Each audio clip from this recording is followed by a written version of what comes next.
वो चल के भी भर लिए।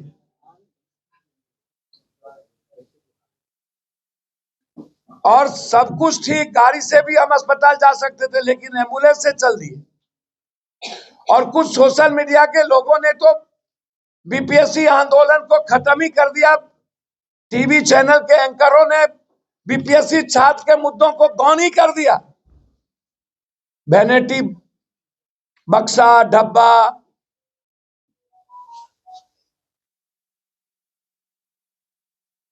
मेरा कहना है कि इस आंदोलन को बड़ी साजिश के तहत खत्म करने की कोशिश की गई, जिसमें कोचिंग माफिया नंबर 1, नया सत्याग्रही नंबर 2 और छात्र की दलाली करने वाला, पैसा लेकर के छात्रों को बेचने वाला नंबर 3।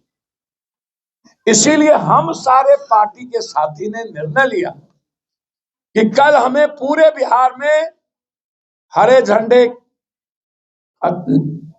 नीला झंडा, युवा शक्ति और एआईएमएम, यह 3 पार्टी और हम 3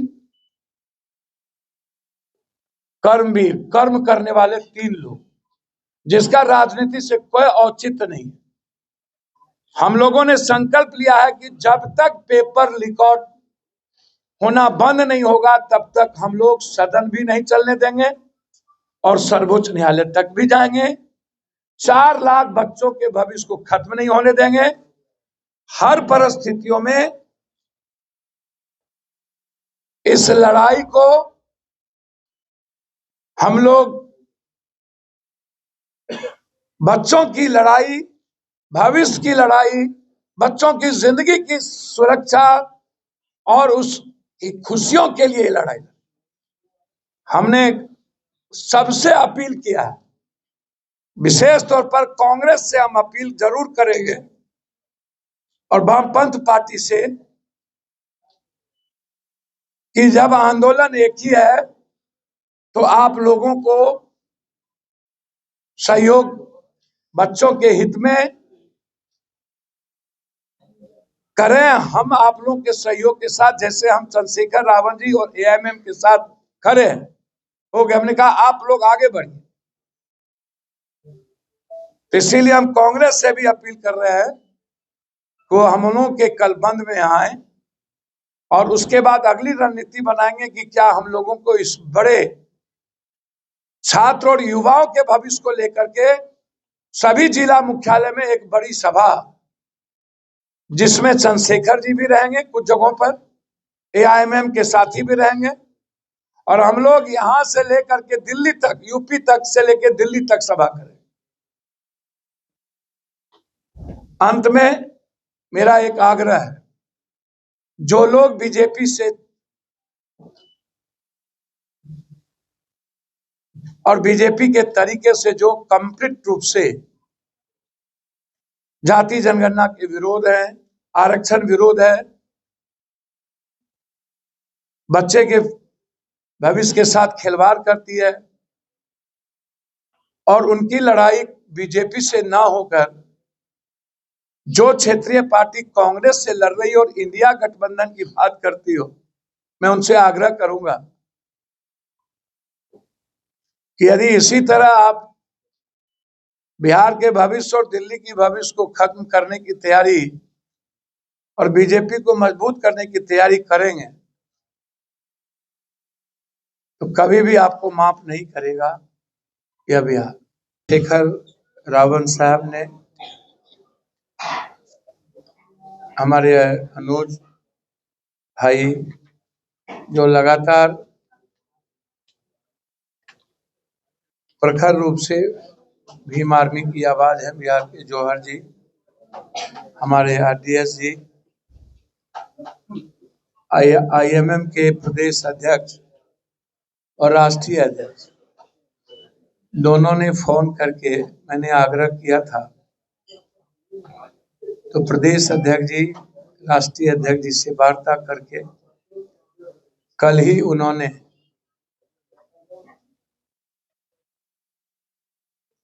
बिहार के ऐसे कोई भी आंदोलन जो आने वाले बच्चों के भविष्य से जुड़ा,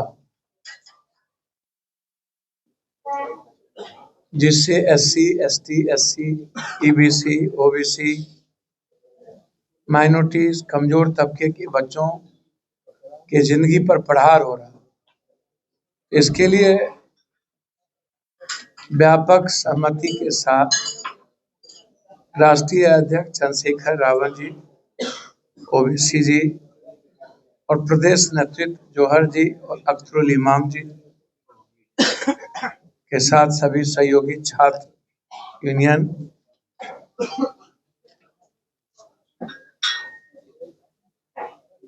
ने जो नीट्स 25 लाख बच्चे से लेकर अभी तक जितने examination cancel paper leak out हुए हैं, जो सबका एक ही डिमांड है कि पेपर लीक आउट ना हो। जो मिडिल क्लास और गरीब के बच्चों पर हमला है उनकी जिंदगी पर, उससे बचाया जाए। सदन के भीतर प्रखर आवाज OBC जी भी और चंद्रशेखर जी भी और बेनीवाल जी भी, हम लोग मिलकर बिहार BPSC के क्वेश्चन आउट को हम सब लोगों ने मिलकर उठाया था, समाजवादी पार्टी के धर्मेंद्र जी भी। तो आज हम लोग के साथ केंद्रीय नेतृत्व के आदेश पर हमारे स्टेट नेतृत्व यहाँ उपस्थित हैं। हमारे लॉयर शिवनंदन भारती जी, जिनके द्वारा हम लोगों ने 150 से ऊपर पेज का एक पिटीशन अलग से हमने डाला है कि क्यों पेपर एग्जामिनेशन कैंसिल होना चाहिए। ना कभी पूरा नहीं होगा। जिसके पास 1.5 करोड़ 2 करोड़ रुपया नहीं है, क्या वो DSP नहीं बनेंगे? जिसके पास 3 करोड़ रुपया नहीं है, 4 करोड़, क्या वो IAS नहीं बनेंगे? जिसके पास 50 लाख रुपया नहीं है, क्या वो इंजीनियर नहीं बनेंगे? जिसके पास 1 करोड़ रुपया नहीं है, क्या वो IIT नहीं बनेंगे, ITI नहीं करेंगे? तो इन मुद्दों पर आज मैंने आपको बुलाया है। BPSC का 4 लाख बच्चे का जो मुद्दा है, जिसको राजनीतिक व्यक्तियों ने और बच्चों की BPSC एग्जामिनेशन के बच्चों के नेतृत्व करने वाले, चाहे वो कोचिंग माफिया हो, चाहे कोई दलाल टाइप का आदमी जो पैसे पर बिका हो, उन लोगों ने BPSC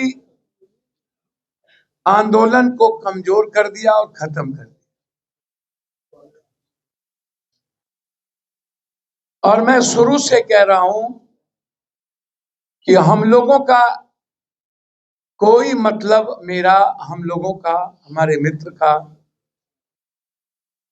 बच्चों के भविष्य से राजनीति का पहले भी हम लोग जब भी एक होके लड़े हैं, तो उससे मदद का नियोजित शिक्षक, UPSC, BPSC, SSC से राजनीति का कोई संबंध। बिहार बंद हम लोगों ने की, रेल चक्का जाम हुआ, लगातार हम लोग कार्यक्रम को कर रहे हैं। विपक्ष की एक पार्टी धारा को छोड़ करके लगभग माले, कांग्रेस भी लगातार CPI, CPM के छात्र यूनियन संगठन, युवा काम कर रही। हम विधायक दल के नेता शकील साहब से भी आग्रह किए थे, माले के भी साथियों से आग्रह किए थे कि लड़ाई को बिल्कुल बिना बैनर के हम सबको मजबूती से लड़ने की जरूरत है। और हमने कहा था कि इस लड़ाई को हम लोग लेके बढ़ेंगे। अब ये लड़ाई BPSC तक नहीं सीमित है, अब ये लड़ाई भारत के प्रश्न पत्र लीक से संबंधित। इसी संदर्भ में हमारे लॉयर साहब ने, भारती जी ने, भैया कपिल सिब्बल जी ने हम लोग से आग्रह कर दिया था कि निर्णय हाईकोर्ट के बाद ही आप आएंगे, तो इसीलिए हम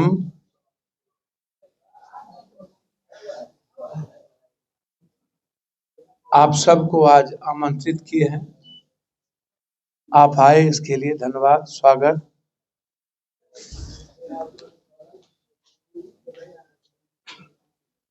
पहला मैं शुरू करता हूं।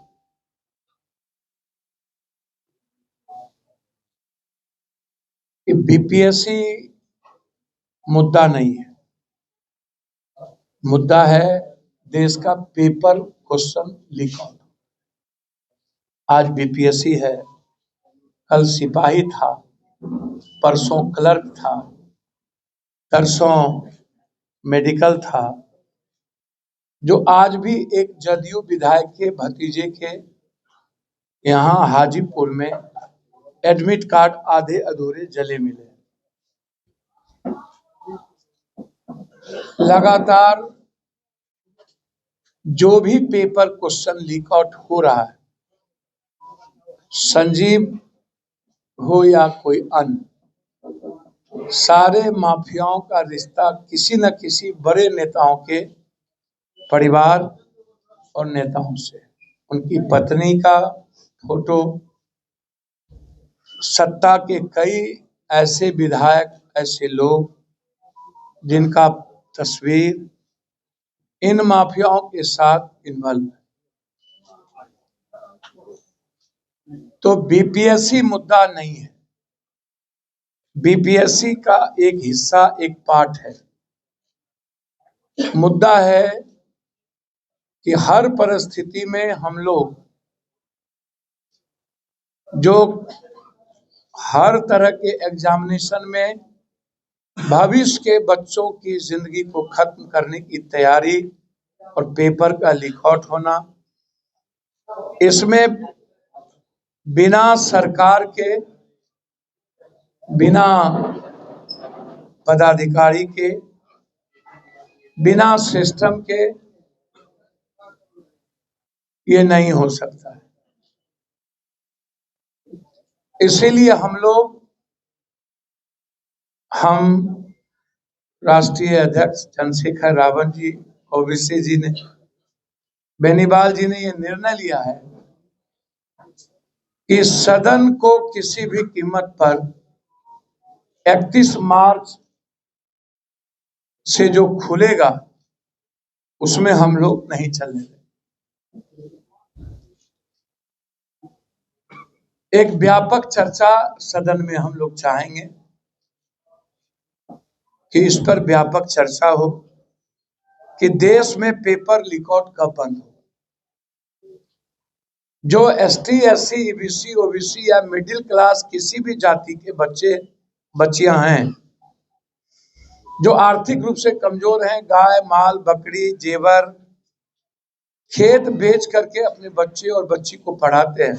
व्यापक पैमाने पर अनियमितता का पहला केंद्र बिंदु उन्हें 192 सेट में हम लोगों ने दिया है। डीएम साहब जिन मुद्दों को स्वीकार किए हैं, 173 सेट ही क्वेश्चन पहुंचा था 192 में, तो 192 में 173 क्वेश्चन सेट ही पहुंचना, यह अपने आप में सीधा दिखता है कि अनियमितता है और पेपर लीक आउट है, गायब है। दूसरा है एग्जामिनेशन सेंटर पर जबकि नियम ही नहीं, कानून बना है कि जेमर लगना ही लगना है, किसी भी सेंटर पर जेमर नहीं था। ये दूसरा है कि किसी भी कीमत पर क्वेश्चन को प्रभावित करने के लिए, एग्जामिनेशन को प्रभावित करने के लिए जेमर का नहीं लगना।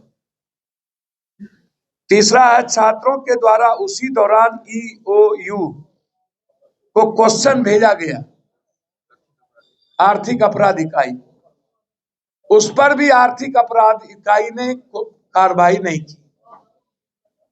चौथा है, मात्र एक दिन पहले 5,000 छात्रों को सेंटर चेंज गया से करके नवादा कर दिया गया। एक दिन पहले। तो इससे साफ जाहिर होता है कि 5,000 बच्चों को ही इनको पास करवाना था। इसी से ये लोग लेन देन किए कुछ बच्चों के साथ। 4 लाख बच्चों के भविष्य की चिंता इनकी नहीं थी। इस तरह हम लोगों ने 150 पेज का मेरे तरफ से पिटीशन फाइल हाई कोर्ट में हुआ है और हमारा आधार बिल्कुल क्लियर है कि ये हर कीमत पर इसकी सुनवाई और बीपीएससी के एग्जाम का कैंसिलेशन। 2 हमने और लिया है, एक बच्चों पर जो छात्रों पर जो केस हुआ है वो भी अलग से फाइल किया है हमने। लाठीचार्ज गलत थी वो भी मैंने फाइल किया है और शिक्षकों को बीपीएससी लीगल नोटिस भेज रहा है, डरा रहा है, हमने ये भी अलग से फाइल किया।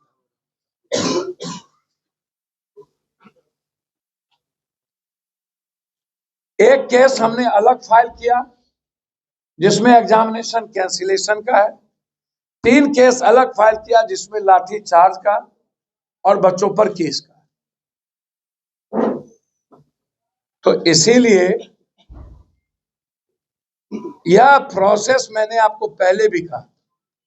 लाठी चार्ज के बाद जब हुई थी मैंने कहा था कि यदि सरकार नहीं मानेगी तो बिहार में हम रेलवे चक्का जाम करेंगे, फिर भी सरकार नहीं मानेगी तो हम बिहार बंद करेंगे, तब भी सरकार नहीं मानेगी तो हम सर्वोच्च न्यायालय तक जाएंगे।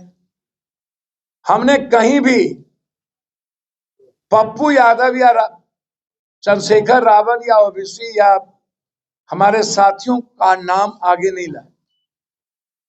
हमारा मुद्दा ही है भविष्य के बच्चों पर की जिंदगी को सेव करना। 90 के पहले के दशक से आज तक जिन लोगों को कभी किसी बच्चों के भविष्य की चिंता या आंदोलन नहीं थे, हर नए आंदोलन में नए तरह के बच्चों के जिंदगी को खिलवाड़ करने वाले दलाल टाइप के कुछ लोग आ जाते हैं जिसका एग्जामिनेशन से कोई मतलब नहीं और वो बिक जाते हैं।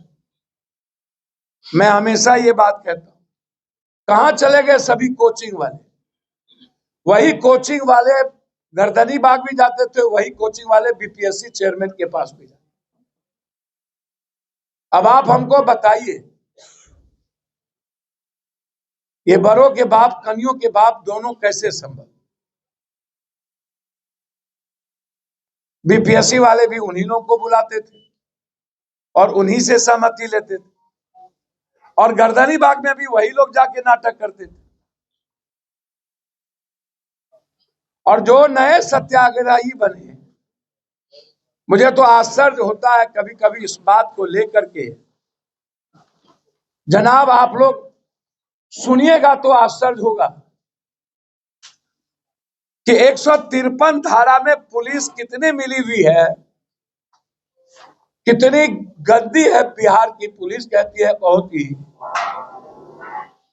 पहला जो केस हुआ था किसी नए सत्याग्रही पर वो था 153 धारा के तहत, वो केस नहीं सटा,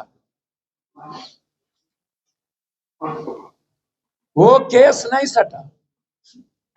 जो बेलेबल सेक्शन था, बेलेबल, जिसका वारंट ही इशू नहीं हुआ, कस्टडी में लिया ही नहीं गया। कुछ लोगों ने उन्हें कह दिया दुनिया का नया इतिहास रच दिया। गांधी मैदान थाना केस नंबर 815-24, इनमें बेल नहीं, जबकि ये नॉन बेलेबल।